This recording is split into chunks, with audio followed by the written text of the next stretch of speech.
नमस्कार। संकल्प क्लासेस के YouTube चैनल पर आपका हार्दिक स्वागत है। आज करंट अफेयर की वापस क्लास लेकर आया हूं मैं। उम्मीद करता हूं कि कल की क्लास आपको पसंद आई होगी। कल से जो करंट अफेयर का क्लास का टाइम था वो थोड़ा चेंज हो गया है और आज वापस करंट अफेयर की क्लास मैं लेकर आया हूं। सबसे पहले मैं बात करता हूं कि ये स्टूडेंट्स हैं जिन्होंने आंसर दिए थे पिछली बार मेरी करंट अफेयर की क्लास में जो मैंने क्वेश्चन पूछे थे। सबसे पहले मैंने क्वेश्चन पूछा था आर्मी डे। आर्मी डे बनाया जाता है 15 जनवरी को। आर्मी डे बनाया जाता है 15 जनवरी को। प्रदीप सिंह सिसोदिया ने आंसर दिया था नेवी डे 4 दिसंबर। नेवी डे 4 दिसंबर और एयरफोर्स डे 8 अक्टूबर। आर्मी डे 15 जनवरी, नेवी डे 4 दिसंबर और एयरफोर्स डे 8 अक्टूबर। दूसरा क्वेश्चन था RTE right to education act कब आया? तो चांदनी सारा ने आंसर दिया आरटीई 2009 में आया था। आरटीई राइट टू एजुकेशन और एक है आरटीआई। आरटीआई मतलब राइट टू इंफॉर्मेशन। आरटीई 2009 में आया और राइट टू एग्जाम शिक्षा का अधिकार है। क्लियर? ये था दूसरा क्वेश्चन।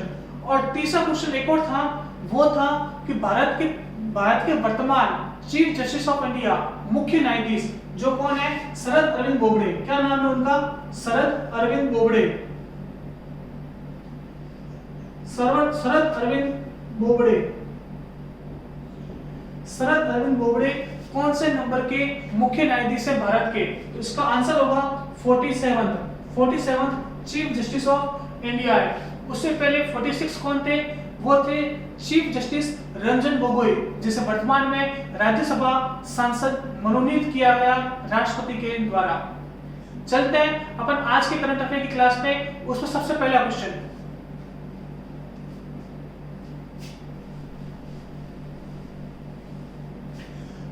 क्वेश्चन, क्या बोलता है? भारत ने मालदीव, सेशल्स, कोमोरोस और मेडागास्कर 4 देश हैं। 4 देश कौन कौन से हैं? मालदीव, मेडागास्कर, सेशल्स और कोमोरोस को भोजन, आयुर्वेदिक और दवाएं HCQ प्रदान करने के लिए कौन सा मिशन शुरू किया है? देखिए, हम सब लोग जानते हैं कि आज के टाइम में कोरोना से सिर्फ भारत ही नहीं पूरी दुनिया त्रस्त है। कोरोना ने पूरी दुनिया में इस तरह महामारी और इस तरह तांडव मचाया है कि लोगों को खाना पीना और यहाँ तक कि दवाई भी नसीब नहीं हो रही है।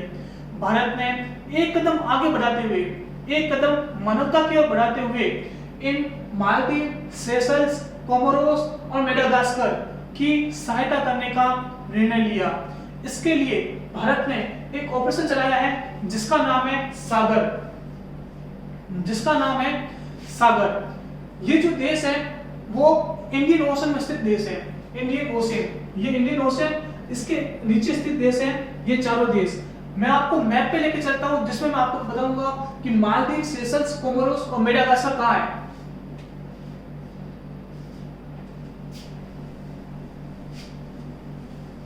देखिए, उम्मीद कर रहा हूं कि आपको यह मैप दिख रहा होगा क्लियरली। यह आपको मैप दिख रहा होगा। अगर आपको नहीं दिख रहा है तो आपको चिंता करने की बिल्कुल जरूरत नहीं है। क्लास खत्म होने के जस्ट बाद ये जो फोटो है वो मैं आपको टेलीग्राम ग्रुप पे शेयर कर दूंगा। आप वहां से भी देख सकते हैं कि ये जो 4 देश है वो कहाँ है। यहाँ पे बस समझने की कोशिश करना कि वो देश कहाँ है। देखिए, यह है हमारा प्यारा भारत, इंडिया। यह है हमारा प्यारा भारत। इसके नीचे यह है श्रीलंका। उम्मीद कर रहा हूं आपको दिख रहा होगा। अगर नहीं दिख रहा है तो चिंता मत करना, टेलीग्राम ग्रुप पे ये फोटो आ जाएगी। इंडिया, उसके नीचे ये है श्रीलंका। छोटा सा देश है श्रीलंका, ये वाला। मैंने आपको कल भी बताया था कि भारत और श्रीलंका के बीच जो जल संधि है उसका नाम है पाक जल संधि। तो यहाँ पे एक जल संधि है उसका नाम है पाक जल संधि। जब हम श्रीलंका से नीचे की तरफ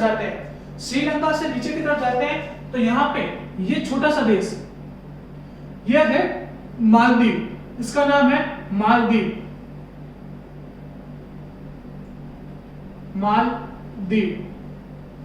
ये वाला छोटा सा देश है मालदीव। मालदीव से फिर अपन थोड़ा सा नीचे चले तो आ जाएगा सेशल्स। ये वाला देश है सेशल्स। कौन सा देश है? सेशल्स। सेशल्स। सेशल्स से फिर थोड़ा सा नीचे चला तो ये आ गया मेडागास्कर। ये वाला जो देश है यह है मेडागास्कर। कौन सा देश है? मेडागास्कर। मेडागास्कर। मेडागास्कर से थोड़ा सा पूर्व में चला तो ये वाला जो देश आया, ये वाला देश है, यह है मॉरिशस। कौन सा देश है? मॉरिशस। क्लियर? चारों देश आपको क्लियर हो गए? आपको दिख रहे होंगे, मैं ऐसा उम्मीद करता हूं। पहला, भारत यूपीएससी में आईएएस के एग्जाम में जो नॉर्थ से साउथ का क्रम है देशों का, वह पूछा जाता है काफी बार कि इंडियन ओशन में निम्नलिखित देशों को नॉर्थ से साउथ, उत्तर से दक्षिण के क्रम में लगाएं। तो उसमें आपको ये ध्यान रखना पड़ेगा, सबसे पहले भारत, उसके बाद श्रीलंका, उसके बाद मालदीव, उसके बाद सेशल्स, उसके बाद मेडागास्कर और उसके बाद आता है मॉरिशस। क्लियर? मैंने आपको बताया था श्रीलंका। श्रीलंका की राजधानी श्री जयवर्धनेपुरम कोट्टे, वाणिज्यिक राजधानी कोलंबो। मालदीव, मालदीव की राजधानी माले, मालदीव की राजधानी माले। दूसरा सेशल्स, सेशल्स की राजधानी विक्टोरिया, सेशल्स की राजधानी विक्टोरिया, सेशल्स की राजधानी विक्टोरिया। अब आपको मेडागास्कर और मॉरिशस की राजधानी नीचे कमेंट में आंसर देना है। मेडागास्कर और मॉरिशस की राजधानी क्या है, यह आपको नीचे कमेंट में आंसर देना है। क्लियर? आपको ये मैप समझ में आया होगा। अब आपको दिमाग में ये क्वेश्चन चल रहा होगा कि जब भारत में ही इतनी प्रॉब्लम है, जब भारत में ही इतनी प्रॉब्लम है, भारत में श्रमिकों के लिए खाने पीने की व्यवस्था सही ढंग से नहीं है, भोजन उपलब्ध सही ढंग से नहीं है, दवाएं सही ढंग से उपलब्ध नहीं है, तो भारत इतना दयालु क्यों है? भारत क्यों अपने घर की चिंता छोड़कर बाहर देशों की मदद करने के लिए जा रहा है? आपके दिमाग में क्वेश्चन आया होगा। इसका आंसर है कि भारत ने 2015 में एक मिशन लॉन्च किया था। उस मिशन का नाम था सागर। उस मिशन का नाम था सागर। सागर का फुल फॉर्म होता है security and growth in Indian Ocean region. वापस बोल रहा हूं मैं, security and growth in Indian Ocean region, मतलब जो हिंद महासागर का क्षेत्र है उसमें सबके लिए सुरक्षा और सबके लिए वृद्धि, यह मिशन चलाया था भारत ने 2015 में। और इसी मिशन के तहत, इसी विजन के तहत भारत ने सागर मिशन लॉन्च किया है इंडियन ओशन में स्थित इन देशों की रक्षा करने के लिए, इन देशों की सहायता करने के लिए। अब आपके दिमाग में यह भी क्वेश्चन आएगा कि सर इसके बदले हमको क्या मिला? इसके बदले हम इन देशों से भिन्न भिन्न तरह के फायदे उठाते रहते हैं। मैं आपको एक एग्जांपल देता हूं कि सेशल्स, जो सेशल्स ये देश है, सेशल्स यह देश है, इसका एक आइलैंड है, इसका एक टापू है, उसका नाम है अजम्पशन आइलैंड। अजम्पशन आइलैंड आपको नाम दिख रहा होगा शायद, नहीं मैप में नहीं दिख रहा है। सेशल्स का एक आइलैंड है, उसका नाम है अजम्पशन आइलैंड। मैं यहां पे लिख रहा हूं assumption, assumption island. Assumption island Bharat ने ले लिया है और वहां पे उन्होंने, यहाँ पे भारत ने अपनी नौसेना को डॉक कर दिया है। अब यहाँ से नौसेना, यहाँ पे भारत की नौसेना है और यह भारत की नौसेना यहाँ पे इंडियन ओशन के क्षेत्र में अपनी निगाह रखती है 24 घंटे। इस तरह से भारत इन देशों को सहायता देता है, तो इनके बदले में भारत इनसे कुछ लेता भी है। उम्मीद करता हूं कि आपको क्वेश्चन की सारी चीज समझ में आई होगी कि हमने मदद क्यों की है, इसके बदले हमको क्या मिलता है, एक्सेट्रा एक्सेट्रा। चलते हैं इसकी अगली पीडीएफ, अगली स्लाइड पे।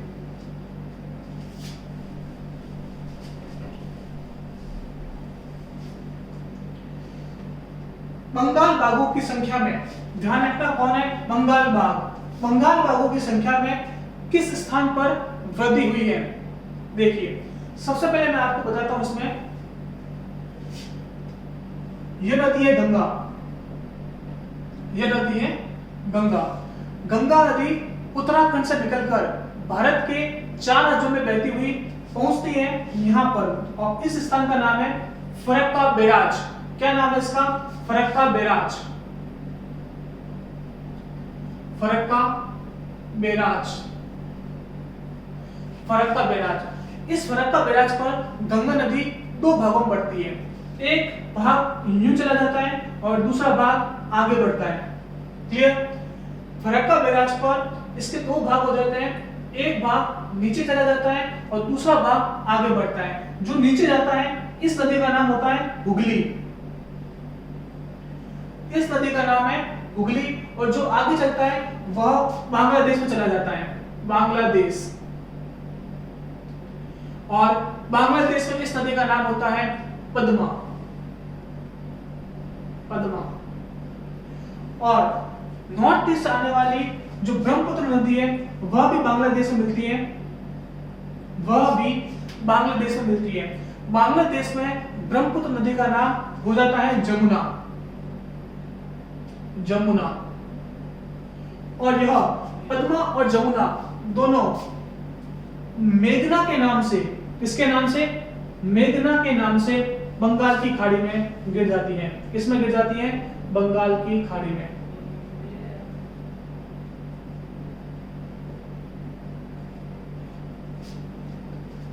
समझ में आया होगा? वापस बोलता हूं मैं। गंगा नदी उत्तराखंड से निकलकर भारत के 4 राज्यों में बहती हुई फरक्का बैराज तक पहुंचती है। फरक्का बैराज पश्चिम बंगाल में स्थित है। एग्जाम में काफी बार ऐसा पूछ लिया जाता है कि फरक्का बैराज भारत के कौन से राज्य में स्थित है, तो इसका आंसर होगा पश्चिम बंगाल। फरक्का बैराज पर पहुंचने के बाद गंगा नदी 2 भागों में टूटती है। एक नदी जिसका नाम हुगली हो जाता है, और जिस नदी के किनारे, हुगली नदी के किनारे पश्चिम बंगाल की राजधानी कोलकाता बसी हुई है। और दूसरा पार्ट बांग्लादेश में चला जाता है, जहां पर गंगा नदी का नाम बदलकर पद्मा हो जाता है, पद्मा हो जाता है। वहीं नॉर्थ ईस्ट पूर्वोत्तर से आने वाली ब्रह्मपुत्र नदी बांग्लादेश से प्रवेश करती है, जहां पर इसका नाम होता है जमुना। और ये जमुना और पद्मा दोनों बांग्लादेश में मिलकर नदी बनाती हैं, जिसका नाम है मेघना। और यह मेघना नदी बंगाल की खाड़ी में गिर जाती है। अब क्वेश्चन क्या था मैंने आपको समझाया गया, लेकिन इसके पीछे एक बहुत बड़ा कारण है। जो यहाँ पर हुगली से लेकर मेघना नदी, ये पूरा जो क्षेत्र है, यह पूरा जो क्षेत्र है, यह हुगली से लेकर मेघना नदी, यह पूरा जो क्षेत्र है, यहाँ पर सुंदर वन के वन पाए जाते हैं। क्या पाए जाते हैं? सुंदर वन के जंगल, सुंदर वन के जंगल पाए जाते हैं। और सुंदर वन एक मैंग्रोव वनस्पति है, मैंग्रोव वनस्पति है, और दुनिया में सबसे बड़ा मैंग्रोव जंगल ये सुंदरवन का जंगल ही है। यहाँ पे सुंदरवन के जंगल में बंगाल टाइगर रहते हैं, बंगाल बाघ रहते हैं। इसमें कुछ इस तरह की होती है ये मैंग्रोव वनस्पति, और इनके बीच में बंगाल टाइगर रहते हैं। अभी वर्तमान में इन्हीं बंगाल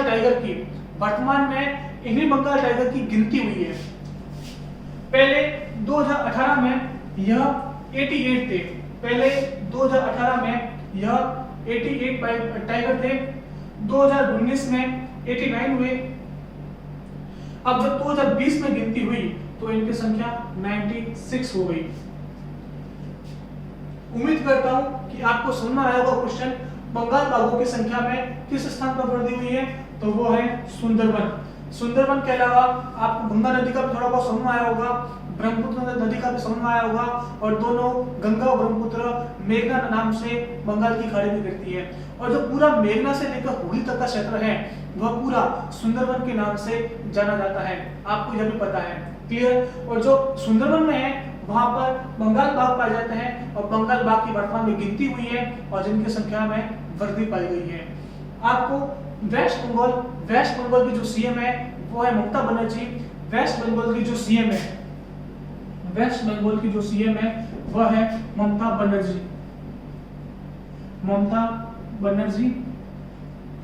आपको वेस्ट बंगाल के गवर्नर का नाम बताना है। वेस्ट बंगाल का गवर्नर कौन है? वेस्ट बंगाल की राजधानी कोलकाता है, जो हुगली नदी के किनारे बसी हुई है। चलते हैं अगली स्लाइड पर।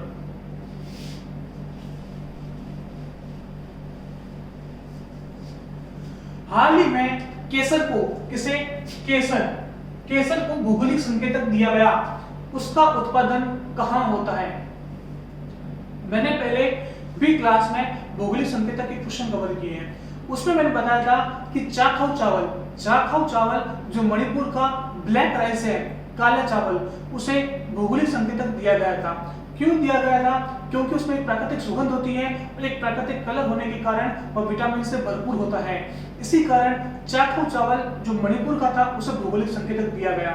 इसी के साथ टेराकोटा जो गोरखपुर का था, टेराकोटा जो गोरखपुर का था उसे भी जीआई टैग दिया गया था। अभी वर्तमान में एक और चीज को जीआई टैग दिया गया है और वो है केसर, और केसर का उत्पादन कश्मीर में होता है, मतलब कश्मीर की केसर को जीआई टैग दिया गया। जीआई टैग का शुभारंभ, जीआई टैग की सर्वप्रथम संकेतक 2004-5 में जीआई टैग सर्वप्रथम दार्जिलिंग की चाय को दिया गया। और ध्यान रखना, दार्जिलिंग पश्चिम बंगाल का एक जिला है। दार्जिलिंग की चाय को सर्वप्रथम भौगोलिक संकेतक 2004-5 में दिया गया और दार्जिलिंग पश्चिम बंगाल का एक जिला है। क्लियर? केसर कश्मीर की भौगोलिक संकेतक दिया गया, उससे पहले किन दो को दिया गया? एक तो चाखाऊ मणिपुर और दूसरा टेराकोटा गोरखपुर। अगली स्लाइड पर चलते हैं। मैं उसमें आपको बताऊंगा कि राजस्थान की कौन कौन सी चीजों को भौगोलिक संकेतक दिया गया। देखिए, राजस्थान की किन किन चीजों को भौगोलिक संकेतक दिया गया, ये यहाँ पे टेबल है, आपको देखना है। और राजस्थान के एग्जाम में कांस्टेबल का एग्जाम हो गया, पटवारी का एग्जाम हो गया, उसमें ये ऐसा क्वेश्चन पूछ लेगा कि थेवा आर्ट राजस्थान की किस जिले की प्रसिद्ध है? तो उसमें आपको आंसर देना पड़ेगा प्रतापगढ़। इसके अलावा Bagru handprint Jaipur, Bikaneri bhujia Bikaner, Sanganeri hand block print Jaipur, kathputli Rajasthan, Molela clayware Molela Nathdwara, blue pottery Jaipur, Kota Doria Kota और मगराना मार्बल नागौर। ये सब राजस्थान की चीजें हैं जिन्हें भौगोलिक संकेतक दिया गया है। जब भी भौगोलिक संकेतक का सवाल आएगा मैं आपको ये टेबल लेके आता रहूंगा ताकि आपके दिमाग में ये चीजें बार बार रिवाइज होती रहे और आपके दिमाग में ये चीजें एकदम कंटेस्ट हो जाए, ताकि एग्जाम में क्वेश्चन आने पर आप कंफ्यूज ना हो और एक बार में टिक मार दें। क्लियर? चलते हैं, इसका स्क्रीनशॉट ले लो और चलते हैं अगले सवाल की तरफ।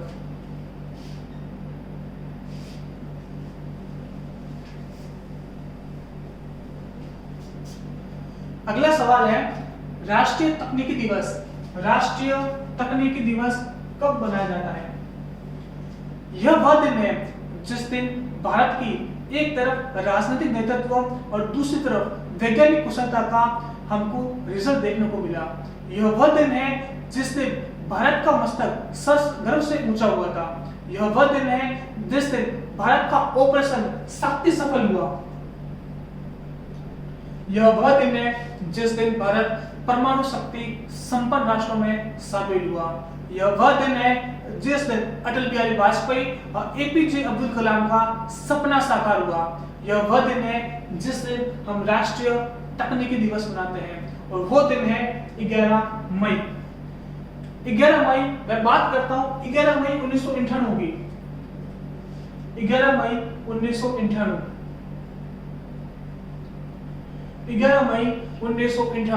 इस दिन अटल बिहारी वाजपेयी और एपीजे अब्दुल कलाम के नेतृत्व में भारत ने ऑपरेशन शक्ति किया।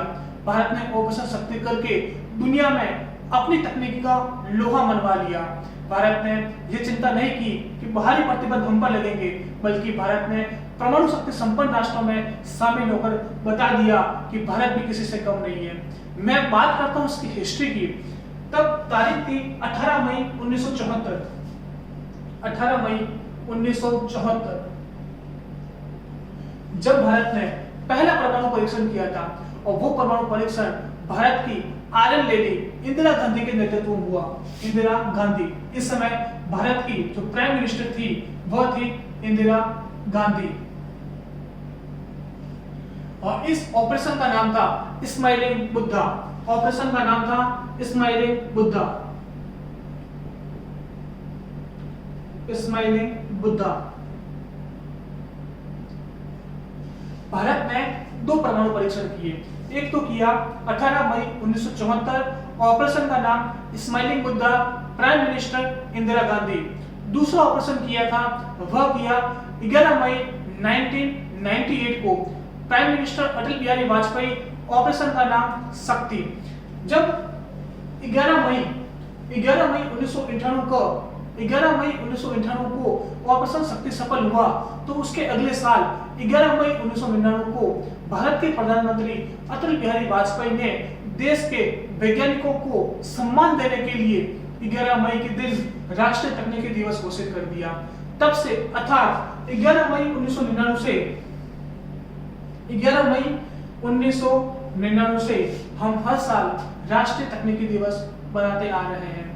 अब आपको दिमाग में यह भी क्वेश्चन आता होगा कि भारत को परमाणु परीक्षण या परमाणु राष्ट्र संपन्न होने की जरूरत कब महसूस हुई। जब मैं बात करता हूं 1962 की,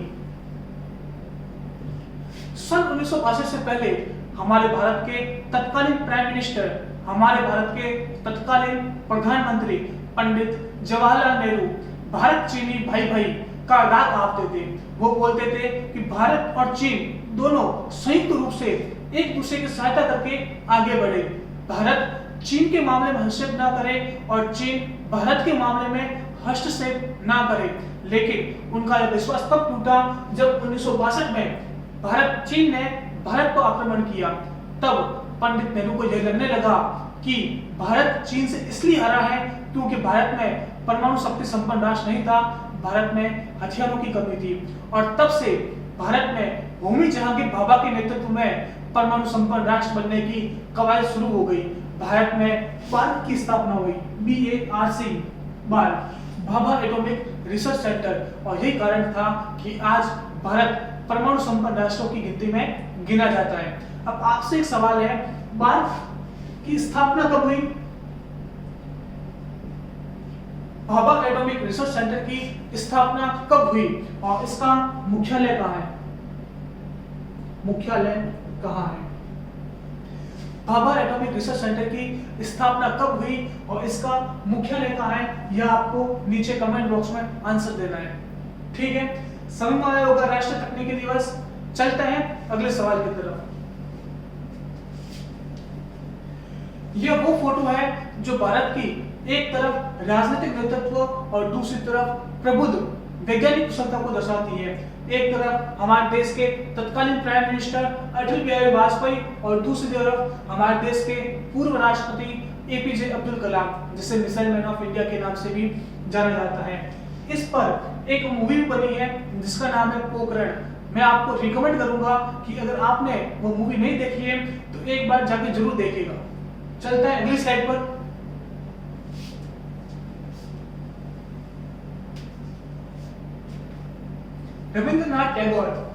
रविंद्रनाथ टैगोर की 159वीं जयंती पर किस देश ने टाउन गली का नाम उनके नाम पर रखा है?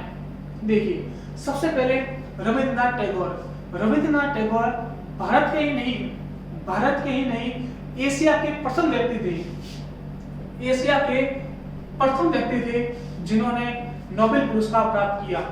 रविंद्रनाथ टैगोर को सन 1913 में साहित्य के लिए उनकी कृति गीतांजलि के लिए नोबेल पुरस्कार मिला।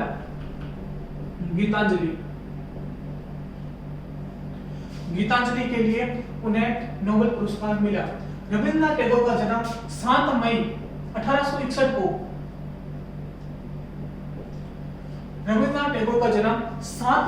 1861 को हुआ और वर्तमान में 7 मई 2020 को इनकी 159वीं जयंती मनाई गई।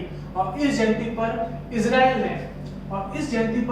इजराइल ने अपनी टाउन गली का नाम उनके नाम पर रखा है।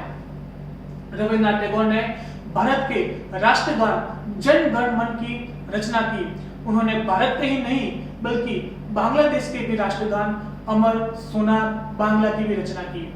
अब मैं बात करता हूँ इजराइल की। इजराइल की अगर मैं आपसे राजधानी पूछूं तो इसका आंसर अलग अलग होगा। अगर मैं भारत का नागरिक हूं तब तो मैं इसका आंसर दूंगा कि राजधानी भारत के अनुसार कौन सी है, वह है तेल अवीव, तेल अवीव। और अगर मैं अमेरिका का नागरिक हूं तो मैं इसका आंसर दूंगा कि इजराइल की राजधानी यरूशलेम है, यरूशलेम। इजराइल की राजधानी अगर मैं भारत का नागरिक हूं तो आंसर दूंगा तेल अवीव है, और अगर मैं अमेरिका का नागरिक हूं तो आंसर दूंगा यरूशलेम है। अब आपके दिमाग में ये क्वेश्चन आएगा कि इजराइल की दो राजधानियां, तो इसका आंसर है हाँ, इजराइल की दो राजधानियां हैं।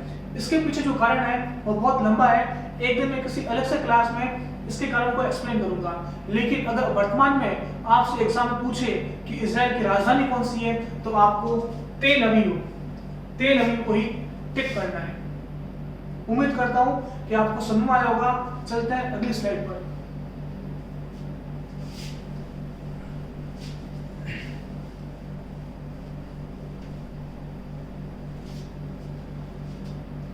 प्रवासी श्रमिकों के लिए किस राज्य ने प्रवासी राहत मित्र एप्लीकेशन का नाम है प्रवासी राहत मित्र एप्लीकेशन लॉन्च की है। प्रवासी, अभी आप देख रहे हो कि प्रवासियों को उनके जगह पर पहुंचाने के लिए, प्रवासियों को उनके गांव, उनके शहर पहुंचाने के लिए भारत सरकार और राज्य सरकार ने विशेष ट्रेनें चालू की है। इन विशेष ट्रेनों से जो प्रवासी अपने अपने गांव और अपने अपने शहर आ रहे हैं, उसके लिए उत्तर प्रदेश सरकार ने प्रवासी राहत मित्र एप्लीकेशन लॉन्च किया है। इस एप्लीकेशन की सहायता से जो प्रवासी अपने गांव या अपने शहर आ रहे हैं, उनको इस बात का पता चल सके कि हमारे पास कौन कौन से स्वास्थ्य केंद्र उपस्थित है, हमारे पास कौन कौन से कम्युनिटी किचन उपस्थित है, हमारे पास कौन कौन से साधन संसाधन उपस्थित है जिनका उपयोग हम कर सकते हैं। अर्थात प्रवासियों की सहायता करने के लिए उत्तर प्रदेश सरकार ने प्रवासी राहत मित्र एप्लीकेशन लॉन्च किया। अगर मैं बात करता हूं उत्तर प्रदेश के सीएम है योगी आदित्यनाथ। उत्तर प्रदेश के सीएम है योगी आदित्यनाथ।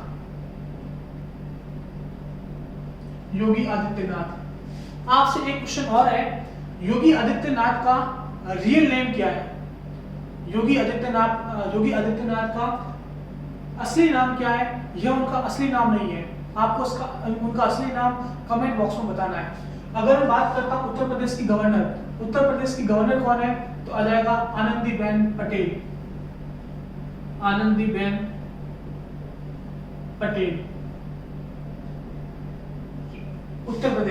उत्तर प्रदेश में जो राष्ट्रीय पार्क है, उत्तर प्रदेश में दूधवा राष्ट्रीय पार्क है। राष्ट्रीय पार्क कौन सा है? दूधवा राष्ट्रीय पार्क।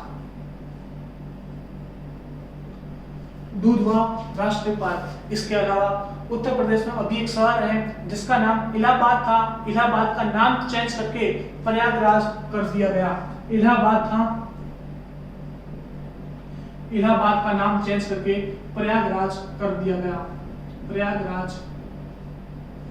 गया। इसके अलावा मैंने आपको यह भी बताया था कि उत्तर प्रदेश पूल परीक्षण शुरू करने वाला प्रथम राज्य है। पूल परीक्षण शुरू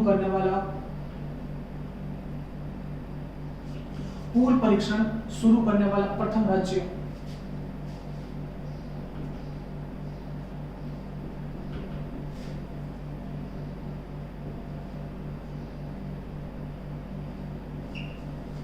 उत्तर प्रदेश पूल परीक्षण शुरू करने वाला प्रथम राज्य है।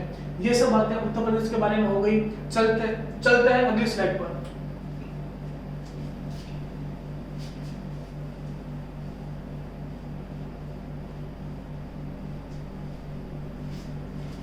विश्व प्रेस स्वतंत्रता दिवस 2020 की थीम क्या है?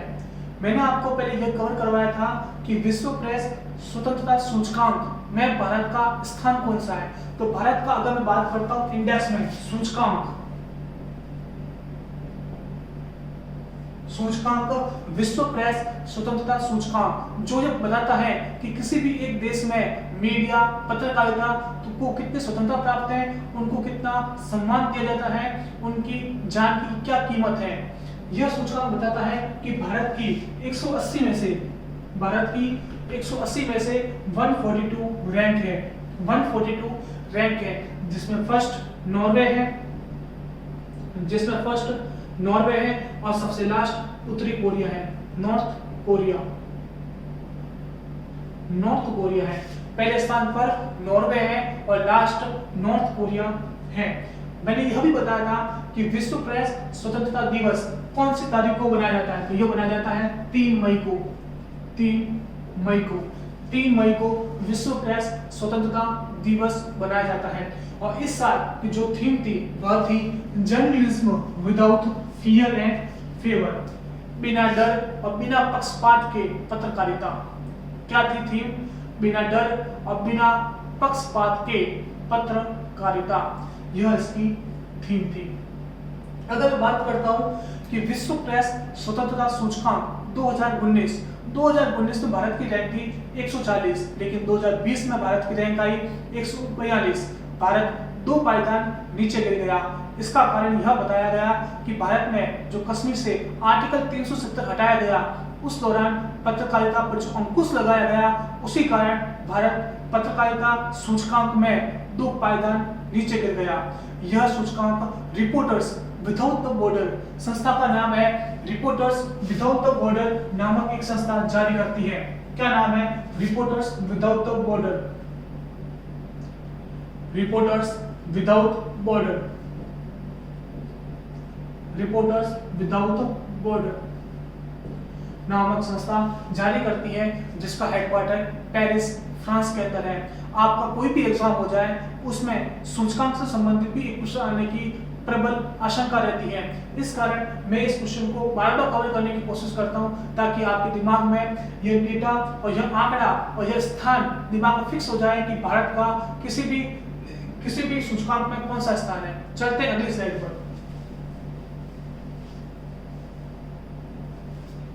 सेंट्रल विस्टा डेवलपमेंट प्रोजेक्ट किससे संबंधित है? हम जानते हैं कि हमारी जो भारतीय पार्लियामेंट का निर्माण ऑलमोस्ट 1927 में हुआ था। 1927 में हो गया था। अगर इस कायदे से अपन देखें तो भारत में जो पार्लियामेंट है वह 93 साल पुरानी है। 93 साल पुरानी है यह पार्लियामेंट 93 साल पुरानी है। इस कारण जो भारत की वर्तमान पार्लियामेंट है वह काफी जर्जर अवस्था में है। इस कारण उनका पुनर्निर्माण करने के लिए एक प्रोजेक्ट चलाया गया। उस प्रोजेक्ट का नाम है सेंट्रल विस्टा डेवलपमेंट प्रोजेक्ट। तो यह संसद निर्माण से संबंधित है।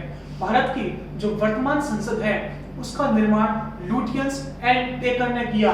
अगर पूछता है किसने किया, तो लुटियंस और बेकर, लुटियंस और बेकर ने किया।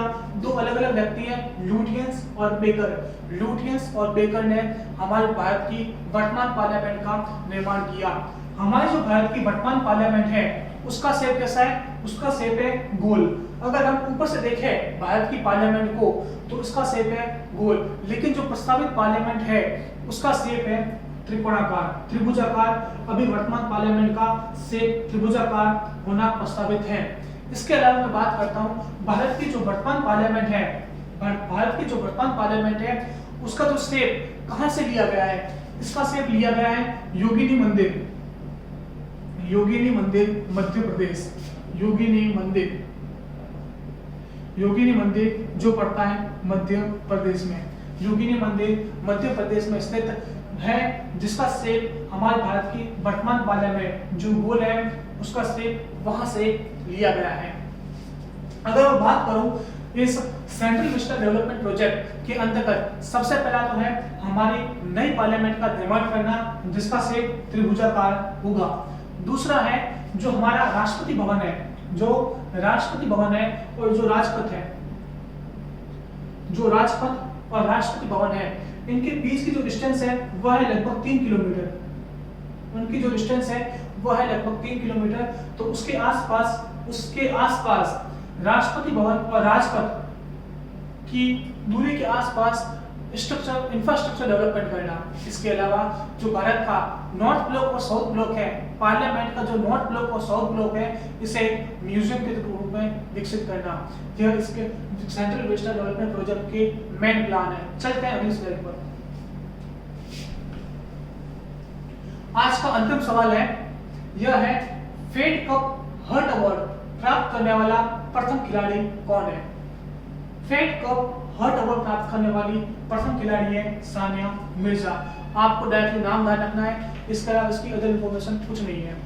आज की क्लास यहीं तक रखते हैं।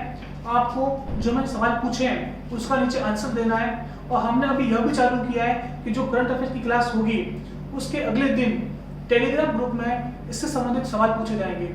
आप उन सवालों को अटेंड करें, जिससे आपकी करंट अफेयर में कॉन्फिडेंस बढ़ेगा, आपके एग्जाम में करंट अफेयर क्वेश्चन को सॉल्व करने के लिए आवश्यकता पड़ेगी। इस कारण जो भी करंट अफेयर क्वेश्चन मैं आपको करवा रहा हूँ वो बहुत इंपॉर्टेंट है। आप टेलीग्राम में जाकर एग्जाम दें, क्विज सॉल्व करें, जिससे आपके एग्जाम में बहुत फायदा होगा। आज की क्लास को यहीं तक रखते हैं। धन्यवाद।